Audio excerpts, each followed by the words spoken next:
माझा मार्ग मोकळा आणि तुमचा मार्ग मोकळा. ऐका ना. काय झालं? मला तुम्हाला सांगायचंय. काय ते? आताच म्हणजे आपली भेट होती आणि प्रथम भेटीत न जाणं माझ्या मनात असं काहीतरी आहे ते तुम्हाला सांगून मोकळं तुझ्या मनात काहीतरी आलंय. हो. ते तुला मला सांगायचंय, मग विलंब कशाला सांग? पण ते कोणत्या शब्दात कसं सांगू हेच मला कळत नाही. म्हणजे मनात एकसारखी भीती निर्माण झाली आणि म्हणून या ठिकाणी सांगण्याचा प्रयत्न मी करते, हा. पण ते कसं सांगू हेच कळत नाही. अगं जरूर सांग. थांबण्याचं कारण आहे, हा. मी एक राजकर्ता आहे. तो राजा लाख प्रजाजनांना न्याय देतो. तो तुझ्या मनातील भावना ओळखू नाही शकणार का?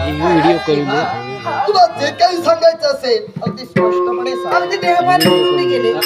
प्रथम तुम्हाला पाहिलं तेव्हाच माझ्या मनानं ठरविलं तर लग्न करून संसार करून काय? आणि एवढंच नव्हे तर जे जीवन पुष्प तुम्ही वाचविलत ना, हे जीवन पुष्प हे तुमच्या चरणावरती राहिलं. अगं पण तू आश्चर्याचा देहभान विसरून गेलेला त्यावेळी मनानं काय ठरविलं. ठरवलं? आणि ते काय माहितीये का? सांगत आज हे कळे मला कसा जीव माझ्या तुझ्यामध्ये.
जास्त दमू नको. आयुष्याच्या अंतापर्यंत तुमच्या सोबत राहावं मला समजलं. असं मलाही वाटतंय.